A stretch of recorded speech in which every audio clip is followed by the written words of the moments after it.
오늘 하나님의 말씀 요한복음 6장 53절에서 59절입니다.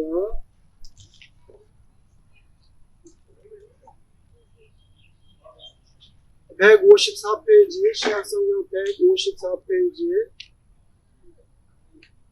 요한복음 6장 53절에서 59절 교독하겠습니다. 예수께서 이르시되 내가 진실로 진실로 너에게 이르노니 인자의 살을 먹지 아니하고 인자의 피를 마시지 아니하면 너희 속에 생명이 없느니라.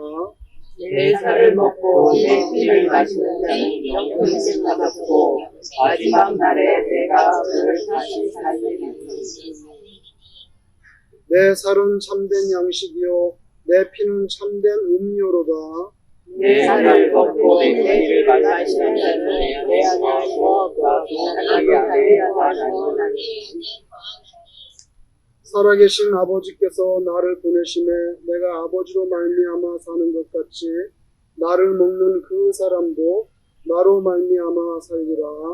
이것은 하늘에서 내려온 정신이 세상을 먹고 하지 아니하여 이것을 먹는 자는 영원히 살리라. 같이 읽겠습니다. 이 말씀을 예수께서 가버나움 회당에서 가르치실 때에 하셨습니다. 마지막 말씀에 보이는 것처럼 오늘 이 말씀은 가버나움에서 예수님께서 말씀해 주신 내용입니다. 지금도 그 갈릴리에 가면 가버나움이 그대로 있습니다. 예수님께서 거기에서 이 말씀을 하셨다는 거죠. 그런데 이 말씀은 언제 하신 말씀인가? 예수님께서 여러분이 잘 아시는 보리떡 5개, 또 물고기 2마리로 남자만 5,000명을 먹이셨던 그 기적을 일으키신 그 사건 바로 다음 날, 오병이어의 기적이 일어난 바로 다음 날 이 말씀을 가버나움에서 주셨다는 거죠. 그러면 오병이어의 기적은 어디서 일어났느냐? 그 기적은 누가복음 9장 10절에 나와 있어요. 누가복음 9장 10절에 보면 벳세다라고 하는 동네가 있는데 그 동네 근처 들판에서 일어난 일입니다. 벳세다나 가버나움이나 이 다 갈릴리 지역에 있는 동네들이에요. 그렇지만 벳세다하고 가버나움은요 갈릴리 호수가 있으면 반대쪽이에요. 그러니까 벳세다에서 가버나움으로 오려면 호수를 따라서 이렇게 도보로 걸어오거나 아니면 배를 타고 건너서 벳세다 그쪽에서 건너서 가버나움으로 가야 됩니다. 어제는 오병이어의 기적이 벳세다 들판에서 일어났고 오늘은 반대편에 있는 가버나움에서 예수님께서 이 말씀을 해주셨어요. 여러분 오병이어의 기적을 보면은 어제 말하자면 어제 그 벳세다 광야에서 저녁이 됐어요. 복음서에 보면 해질 무렵이라 했어요. 그러면 이제 집에 가야 되거나 저녁 식사를 해야 되는데 사람들이 많으니까 어디서 식사를 할 수 있는가 이제 문제가 생긴 거예요. 그래서 제자들은 그냥 동네에 알아서 각자 알아 들어가서 동네에 가서 저녁을 먹도록 그렇게 하면 어떨까요? 그랬단 말이에요. 근데 예수님께서는 다른 복음서에 보면 뭐라냐면 갈 것 없다. 딱 잘라서 말씀하셨어요. 한국말 성경. 갈 것 없다. 너희가 먹을 것을 주라. 아니 남자만 5,000명 있는데 우리가 뭘 먹을 게 있다고 우리한테 제자들한테 하신 말씀이에요. 12제자들한테 너희가 먹을 것을 주라. 굉장히 놀라운 말씀이죠. 그런데 빌립은 보면 바로 계산이 나왔어요. 아 예수님 이거 동네에 떡을 사올라 하더라도 200데나리온 있어야 됩니다. 200데나리온 굉장히 큰 돈이에요. 장정 남자가 안식일날 일하지 않습니다. 안식일날 빼고 제가 계산해 보니까 안식일날 빼고 6일 동안 계속 일하고 7개월 동안 돈을 모아야 해요. 1푼도 쓰지 않고 7개월 동안 안식일 빼고 이래가지고 하나도 쓰지 않고 모아야 200데나리온이 나와요. 그 돈이 있어야 여기 있는 사람들 다 먹일 수 있다는 거예요. 돈도 문제지만 여러분 더 심각한 문제가 뭡니까? 200데나리온 돈 있다 하더라도 어디 가서 갑자기 그렇게 많은 떡을, 그렇게 많은 빵을 사냐 이거예요. 예? 여러분 여기 5,000명 있으면 5,000명 먹을 빵을 갑자기 가서 어디가 사겠어요? 오더도 안 해놓고. 불가능한 이야기죠. 지금 돈도 없고 돈이 있어도 여러분 남자만 5,000명이라 그러면 여자하고 아이들은 치지 않았어요. 미니멈 10,000명 이상이에요. 10,000명 이상을 어디 가서 한꺼번에 미리 주문하지 않은 떡을 가져와서 먹습니까? 그러니까 빌립은 돈 계산이 바로 나왔어요. 예수님 200데나리온 있어야 되고요. 그리고 그렇게 많은 떡을 살 수가 없어요. 그런데 성경에 보면 안드레라는 제자는요, 어떤 어린아이를 데려왔어요. 어린아이를 왜 데려오는 거예요, 지금 이 상황에서? 근데 어린아이가 도시락을 하나 꺼내갖고 왔어요. 여러분 그 도시락에는 여러분이 아시는 대로 보리떡 5개하고 물고기 2마리. 여러분 보리떡만 먹으면 목 맥히니까 생선은 반찬으로 어머니가 넣어준 거예요. 오늘 주부에 보면 이게 시커멓게 나왔는데 여기 보시면 이런 식으로 보리떡 5개, 물고기 2마리 이렇게 도시락 하나죠. 아니 그걸 가져온 거예요. 예수님 어린아이가 도시락을 이렇게 하나 가져왔는데 뭐 이거 가지고 예수님이 뭘 어떻게 하시겠습니까? 그렇지만 안드레가 지금 여기 10,000명 정도 있는데 달랑 도시락 하나 가지고 왜 오냐고 거기 예수님 앞에. 근데 여러분 우리가 이제 언제 기회가 되면 안드레에 대해서 한번 연구해 볼 필요가 있는데 안드레는 특별한 사람입니다. 안드레는 특별한 사람입니다. 어린아이 도시락 하나를 가져오면 예수님께서 반드시 뭔가를 하실 것이라고 믿고 가져오는 거예요. 그렇지 않으면 장난치는 겁니까? 그리고 그 어린아이도 기적이에요. 여러분도 어린아이 키워보시면 알겠지만 손에 사탕이나 껌 하나 이렇게 딱 갖고 있으면 그거 좀 줄래? 내가 먹으려고 그러는데 그러면 그거 여기 있습니다 하고 줍니까? 신현숙 집사님 어릴 때 그렇게 주셨어요? 어린아이는요 자기가 가지고 있는 사탕 이거 불가능합니다. 이거 손에서 빼는 거. 근데 어린아이가 어떻게 그것을 예수님께 가져올 수 있습니까? 저는 거기에서 벌써 기적이 일어났다고 생각해요. 그리고요 어쨌건 간에 예수님께서 그 어린아이 도시락을 받으시고 식사 기도를 하셨잖아요. 어쨌건 간에. 그리고 이걸 나눠줘라 했을 때 계속 나오는 거예요. 이 기적이 일어난 거죠. 어쨌건 간에 그 어린아이 도시락 때문에 그 기적이 일어났다고 보면은 그 어린아이가 예수님께 가져온 그 작은 보리떡 5개와 물고기 2마리는 그날 10,000명 이상을 먹이는 기적을 일으킨 그런 마중물 같은. 여러분 아시죠? 펌프에다가 물 올라내면 바가지 한 바가지 부어야 되잖아요. 한 바가지 붓고 그냥 이렇게 하면 그냥 무한정 나오죠, 물이. 그것처럼 예수님의 능력을 이끌어낸 그런 마중물 같은 도시락이 바로 이 도시락이에요. 그래서 어제 남자만 5,000명이 먹었어요. 그냥 음식이 모자라가지고 눈치 보면서 조금씩 먹은 게 아니에요. 성경 읽어보면요. 배부르게 먹었다 그랬어요. 배부르게 먹고도 12광주리가 남았어요.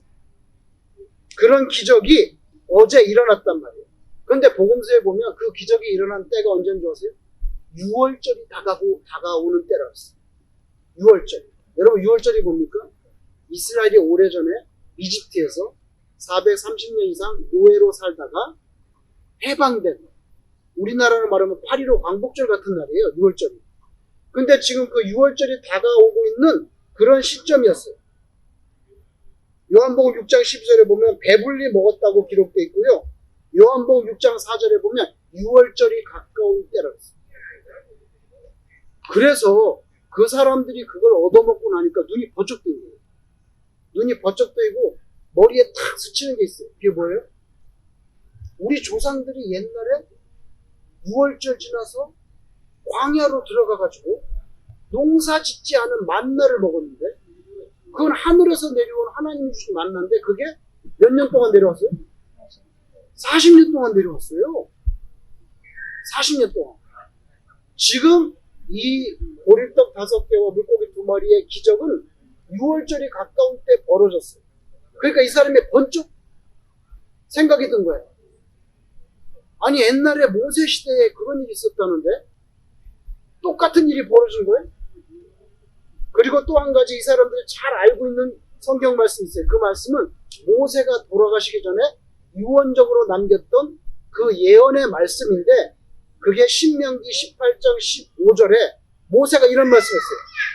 이 하나님 여호와께서 너희 가운데 이 형제 중에서 너를 위하여 나와 같은 선지자 하나를 일으키시리니 너희는 그의 말을 들을지니라. 이런 예언을 하셨단 말이에요. 유대인들이 그걸 다 알고 있거든요. 그러니까 그 생각이 번쩍 난 거예요. 6월절도 가까이 오는데 모세 시대에 먹었던 만나도 생각이 나고 그 다음에 모세가 말씀한 대로 너희 형제 중에 나와 같은 선지자 하나를 일으키리니 너희들은 그의 말을 들을지니라 했던 그 예언이 생각나는 거예요. 그러면 나사렛에서 온 예수, 나사렛도 다 갈릴리에 있는 동네거든요. 나사렛, 벳세다, 가버나움 다 똑같은 동네예요. 다 갈릴리에 있는. 그렇다면 이 나사렛 예수가 신명기 18장 15절에서 모세가 예언했던 그 선지자인가 보네. 이렇게 해서 충격을 받은 거예요.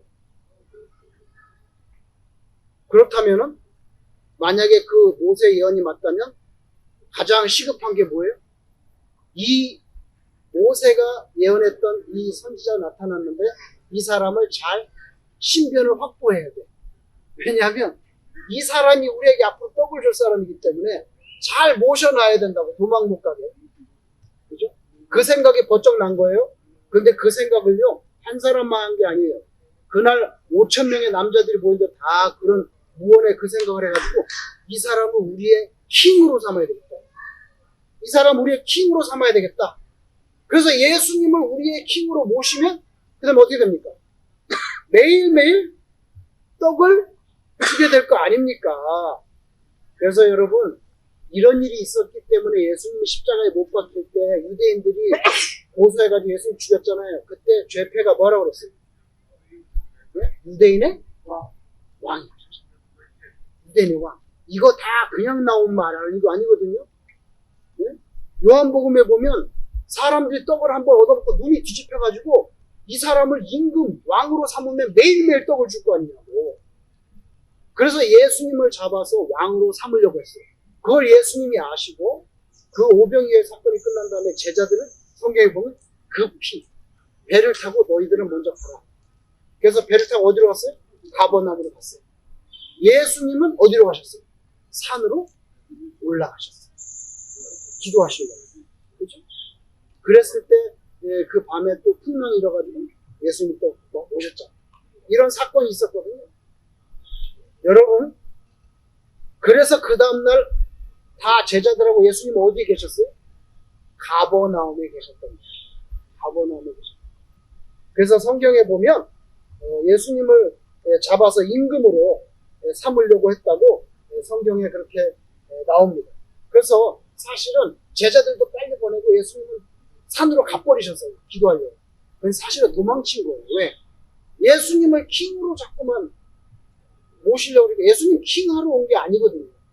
예수님은 우리의 죄를 해결하려고 십자가에서 죽으시는 거지 이 세속적인 정치적인 유대인의 왕이 되려고 오신 게 아닌데 떡을 한번 받아먹더니 눈이 뒤집혀가지고 예수님을 킹으로 삼으려고 하니까 도망쳤어요.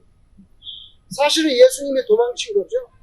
요한복음 6장 15절에 분명히 기록되어 있습니다. 요한복음 6장 15절에 그러므로 예수께서 그들이 와서 자기를 억지로 붙들어 임금으로 삼으려는 줄 아시고 다시 혼자 산으로 떠나 가시니라. 이렇게 나오죠? 예수님이 알고 도망치신 거예요. 그리고 이제 그 다음날 제자들과 예수님은 가버나움에 가셨어요. 그런데 벳세다 광야에 모였던 사람들은 하룻밤 자고 일어나 보니까 예수님이 사라졌어요. 아니 떡을 얻어먹어야 되는데 어제 얻어먹었는데 오늘도 또 떡을 얻어먹었는데 예수님이 없어진 거예요. 그래서 수소문에 보니까 예수님이 가버나움으로 가셨다는 거예요. 그래서 얼른 뛰어가지고 벳세다에서 막 뛰어서 어디로 왔어요? 가버나움으로 온 거예요. 또 사람들이 또 걷어먹으려고. 그때 예수님께서 뭐라고 말씀하셨어요? 그렇게 예수님을 만나려고 막 갔는데 요한복음 6장 26절에 예수님께서 내가 진실로 진실로 너에게 이르노니 너희가 나를 찾는 것은 표적을 본 까닭이 아니요 떡을 먹고 배부른 까닭이로다. 왜 오늘 또 여기까지 오셨습니까? 여러분 어제 떡 얻어먹어서 오늘 또 떡 얻어먹으러 오신 거죠? 이렇게 예수님이 말씀한 거예요. 그러면서 느닷없이 뭐라고 말씀하셨어요? 내 살을 먹어야 되고 내 피를 먹어야 된다는 거예요. 나는 하늘에서 내려온 떡이야. 나를 먹어야 정말 생명을 얻게 된다면서 느닷없이 내 살을 먹고 내 피를 마셔야 된다고 가버나움에서 말씀을 한 거예요. 사람들은 어제 벳세다 광야에서 오병이어의 기적을 보고 눈이 추측했기 때문에 오늘도 떡을 얻어 먹으러 왔는데 예수님이 떡을 주시진 않고 내 살을 먹고 내 피를 마시는 자가 진정한 생명을 소유한 자다라고 그렇게 말씀을 하셨어요.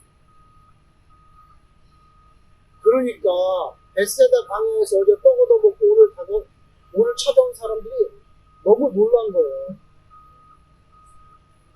여러분 이 말씀 우리가 잘 알아서 우리가 놀라지 않지만 그 사람들은 얼마나 놀랐겠어요. 어제 얻어먹은 떡을 오늘도 좀 얻어먹고 내일도 모레도 계속 우리는 얻어먹어야 되는데 옛날에 출애굽에서 광야에서 40년 동안 만나가 내린 것처럼 당신이 모세가 예언한 그 선지자라면 그 선지자가 맞다면 어제뿐만 아니라 오늘, 내일, 모레, 글피, 일주일, 한 달, 1년 내내 우리한테 떡을 주셔야 됩니다. 그 기대를 가지고 왔는데 예수님께서 뭐라 말씀입니까? 내 살을 먹고 내 피를 마셔. 그러니까 너무 놀란 거예요. 만약에 제가 그 자리에 있었다면 뭐라고 말했겠습니까? 예수님께. 제가 만약 2000년 전에 가버나움에서 예수님한테 그런 말씀 들었다면 뭐라고 했어요? 예수님, 우리가 식인종입니까? 네? 살 먹고 피를 마시게? 무슨 그런 황당한 말씀을 하십니까? 어제 내리셨던 떡이나 주세요. 이렇게 되지 않았겠어요? 똑같이 됐어요. 성경에 보면. 너무 놀란 거예요. 말도 안 되는 소리고. 그래서 예수님께서 그런 말씀을 하니까 너무 놀라서 다 흩어졌다. 아이고 모세가 예언한 그 선지자가 오신 줄 알았더니 정신이 좀 온전치 않은 이상한 분이야. 어저께 떡을 얻어먹은 건 확실한데 근데 오늘 말씀을 하는 거 보니까 뭐 자기 살을 먹으라고 그러고 자기 피를 마시라고 하는데 아이고 도저히 들을 수가 없어 하고 흩어졌어요. 여러분 이 사람들이요 제일 처음에 머리에 걸린 게 뭐냐면요 나는 하늘에서 내려온 떡이니 이렇게 말씀하셨거든요. 그때 성경에서 뭐라고 말씀했어요? 하늘에서 내려왔대 자기가. 우리가 다 알고 있는데 뭘 알고 있어요?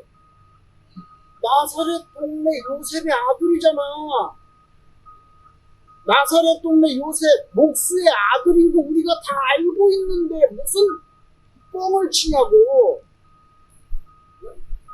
하늘에서 내려왔대 자기가. 그러니까 말 안 되는 소리를 하고 있는 거예요. 그리고 자기 살을 먹으라고 피를 마시라고 그러니까 이상한 사람. 우리가 자기가 살던 나사렛의 목수 아들인 거 다 알고 있는데 그래서 받아들이질 않았어요. 그래서 요한복음 6장 41절에 사람들이 수군거리기 시작했습니다. 하늘에서 내려왔다니 요한복음 6장 42절에 이르되 이는 요셉의 아들 예수가 아니냐. 대번해놨어요. 이는 요셉의 아들 예수가 아니냐. 그 부모를 우리가 아는데 자기가 지금 어찌하여 하늘에서 내려왔다 하느냐. 그렇게 나왔어요. 그래서 예수님을 떠나갑니다. 오늘 본문 53절에 내가 진실로 진실로 너에게 이르노니 인자의 살을 먹지 아니하고 인자의 피를 마시지 아니하면 너희 속에 생명이 없느니라. 이 말씀을 들었을 때 아이고 우리는 식인종이 될 수는 없지. 그러면서 다 흩어졌어요. 여러분 그 사람들은요, 어제 그 사건으로 우리가 잠시 착각을 했나봐. 모세가 예언했던 그 선지자인 줄 알았더니 아니야. 뭐 살을 먹으라 그러고 이상한 소리만 하고 그래서 떠나갔단 말이에요. 그때 예수님의 심정이 어땠겠어요? 내가 너희의 죄를 씻어주기 위해서 앞으로 십자가에서 내 살을 찢고 피를 쏟아낼 거를 말했는데 이 사람들이 깨닫죠. 여러분 예수님은 하늘에서 내려오신 살아있는 생명의 떡이 맞죠? 하나님의 아들이시. 우리가 여러분 떡을 먹으면 어떻게 됩니까? 떡을 먹으면 그 떡이 우리 입으로 들어가가지고 소화가 돼가지고 내 생명을 살리고 떡과 내가 하나가 되잖아요. 그죠? 떡과 내가 하나가 되잖아요. 예수님 뭐라고 말씀하십니까? 너희가 내 살을 먹고 내 피를 마시면 내가 너희 안에 너희가 내 안에 하나가 된다는 거예요. 그럼 실제로 우리가 예수님의 살과 피를 먹고 마시는 게 아니잖아요. 이 말씀은 예수님이 십자가에서 우리의 죄를 대속하기 위해서 살을 찢어주시고 피를 흘려주실 것을 은유적으로 말씀하신 거고요. 우리 영혼의 양식이 우리 육신도 떡을 먹으면 생명이 부영되듯이 우리 영혼은 예수님의 몸과 피를 먹고 마셔야지 우리 영혼이 사는 거죠. 그것은 믿음이라고 하는, 믿음이라고 하는 소화하는 과정이 있어요. 믿음으로 소화하죠. 그죠? 누가 예수님의 살과 피 때문에 천당 간다고 믿겠어요? 믿음이 없이는 그게 이루어질 수가 없어요. 예수님은 그 말씀을 하셨는데 사람들은 식인종이라고 그러면서 다 도망친 거예요. 그랬을 때, 자, 오늘 60절에 보면 제자 중 여럿이 듣고 말하되 이 말씀은 어렵도다. 이 말씀은 어렵도다. 누가 들을 수 있느냐? 61절에 예수께서 스스로 제자들이 이 말씀에 대해 수군거리는 줄 아시고 이러시되 이 말이 너희에게 걸림이 되었느냐? 내가 내 살을 먹으라고 내 피를 마시라고 하니까 너희가 지금 무슨 말인지 모르겠지? 66절에 그때부터 그의 제자 중에서 많은 사람이 떠나가고 다시 그와 함께 다니지 아니하더라. 12명의 제자가 아니고요. 그 외에도 많은 제자들이 있었거든요. 그 제자들이 내 살을 먹고 내 피를 마시라는 소리 듣고 떠나갔다는 거예요. 그랬을 때 67절에 예수님께서 최측근 12명 제자들에게 질문합니다. 뭐라고 말합니까? 67절에 너희도 가려느냐? 너희도 떠날래? 그때 베드로가 아주 유명한 고백을 하죠. 우리는 안 떠납니다. 고백을 하죠. 여러분 때로 우리들은 하나님께 감히 우리가 감히 하나님 실망했습니다. 하나님 야속합니다. 하나님 얼마든지 전지전능하신 거 알고 있는데 왜 안 해주십니까? 하나님 실망합니다. 하나님 실망했습니다. 하나님 야속합니다. 하나님 섭섭합니다. 얼마든지 지금 당장 우리에게 떡을 주실 수 있는 분이 왜 떡을 안 주십니까? 나 지금 배고프다. 우리에도 그런 마음이 든다는 거죠. 가능하면 평생 공짜 떡을 먹고 싶습니다. 요한복음 6장 34절 무리들이 예수님께 뭐라고 말했을까? 주여 이 떡을 항상 우리에게 주옵소서. 항상 우리에게 주옵소서. 6장 34절에 그렇게 요청했어요. 어제 주신 떡 우리한테 그냥 평생 좀 주시면 안 되겠습니까? 바로 우리 속에 숨겨진 애타는 그 절규죠. 똑같아요. 우리도 떡이 다른 거로만 바뀌는 거지. 명예가 될 수도 있고 돈이 될 수도 있고 권력이 될 수도 있고 또 내가 가장 소중하게 여기는 그거 좀 빨리 주세요. 떡이 다른 거로 바뀔 뿐이에요. 여러분 우리들에게 예수님은 구세주, 우리들은 예수님을 메시아 그렇게 영접하는 믿음이 너무 중요합니다. 그러나 그거보다 더 중요한 게 뭔지 아세요? 과연 우리가 말하는 믿음이라는 게 어떤 믿음이냐? 어떤 믿음? 우리가 예수님 구세주인 줄 다 믿고 사는데, 그런데 어떤 믿음, 다시 말하면 예수님을 어떤 구세주로 우리가 이해하고 있느냐 하는 거죠. 여러분, 만약 우리 마음속에도 오늘 본문 요한복음 6장에 나타난 무리들과 똑같이 빗나간 신앙, 떡만 얻어먹으려고 잘못된 메시아, 그걸 찾고 있다면 우리도 요한복음 6장에 기록된 2000년 전에 그 무리들, 그 떠나간 제자들하고 똑같아. 너희도 가려느냐? 그랬을 때 베드로가 뭐라고 대답했습니까? 주여, 영생의 말씀이 주께 있사오니 우리가 누구에게로 가오리까? 아, 베드로는요 역시 대단해요. 그래도 정말 괜찮은 사람이에요. 예수님의 마음이 얼마나 위로를 받았겠어요. 다 뭐 10인종이야? 그래서 떠나갔는데, 주여, 영생의 말씀이 당신께 있는데 우리가 어디로 가겠습니까? 이런 말씀을 했을 때 예수님의 마음이 얼마나 시원했겠어요. 저와 여러분이 예수님을 모시고 산다고 하는 신앙인인데 항상 예수님께 그와 같은 신앙 고백으로 나아가는 그런 신자가 되기를 바랍니다. 여러분, 예수님은요 경제 대통령이 되려고 우리에게 오신 게 아니에요. 그렇게 착각하면 안 돼요. 기본이 확실해야지. 우리 늘 예수님을 내 경제적인 문제, 하여튼 내 문제, 살가운 문제 해결해주는 그걸 목적으로 오신 거 아니잖아. 우리 지옥에 갈 건데 지옥에서 끌어내가지고 천당으로 올려주려고 오신 거죠. 요새 여러분 폭우가 가끔씩 왔는데 폭우 올 때는 비가 한꺼번에 너무 쏟아지니까 지붕에 처마에 그 홈통에 거기 막 낙엽 같은 게 막혀 있으면 못 내려가가지고 막 넘쳐. 막 지붕에 처마가 막 넘치는 느낌. 그럼 어떻게 해야 됩니까? 여러분 거기에 가가지고 뭐 국자 같은 거 가가지고 그 처마에 가서 우산 쓰고 퍼내겠습니까? 그걸 해결이 안 되죠. 홈통에 막혀있는 그거 낙엽이든지 뭐든 막혀있는 거 다 이렇게 빨리 치고 물이 그냥 쫙 내려가죠. 시원하게 소통이 되는 거예요. 신앙도 마찬가지. 막혀있으면 소통이 안 돼요. 우리가 예수님께 대해서 잘못된 신앙을 가지고 살면 우리 인생 막혀요. 감질나는 인생이 됩니다. 근본적으로 우리 신앙이 확실해야 돼요. 막힌 게 없어야 돼요. 이렇게 주님과 분명하게 의사소통이 돼야죠. 엉터리 이해를 하고 있으면 어떻게 예수님 믿냐고 교제하겠어요. 여러분 요한 3서 1장 2절에 이렇게 말씀했어요. 사랑하는 자여 네 영혼이 잘된 같이 네가 범사에 잘되고 강건하기를 내가 간구하노라. 내가 기도를 하는데 내가 당신을 위해서 기도해 주는데 어떻게 기도해? 네 영혼이 잘된 것 같이 범사에 잘되고 강건. 여러분 순서가 있어요. 분명히 순서가. 영혼이 하나님 앞에서 생명이 확실하고 그 다음에 범사가 형통하고 몸이 건강해지는 그런 거 다 축복 주신단 말이에요. 그러나 제일 먼저 중요한 것은 내 영혼이 잘된 같이. 그거 제일 핵심이라는 거죠. 여러분 본론하고 부록을 헷갈리면 어떡합니까? 벳세다 광야에서 먹고 배불렀던 그 물리적인 떡은 부록입니다.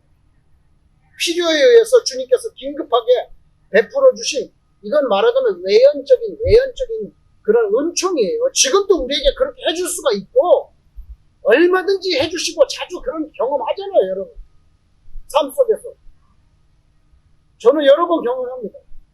여러분에게 다 말씀드리면 참 기가 막히고 웃기는 그런 여러 가지 사건들이 있어요. 해석되지 않아. 하나님께서 해주시지 않으면 도저히 불가능한 일들. 지난주에도 저는 그런 경험했어요. 너무 충격 먹었어요. 왜? 우연히 일어날 수 없어요. 불가능해, 우연히. 아무리 생각해봐도 우연히 불가능한 사건. 그러면 그걸 하나님이 해주신 거죠. 그런 일들 우리가 겪잖아요. 그렇죠? 예수님께서 우리 영혼을 살리는 그 생명의 떡 자체라는 거. 그게 확실해야 된다.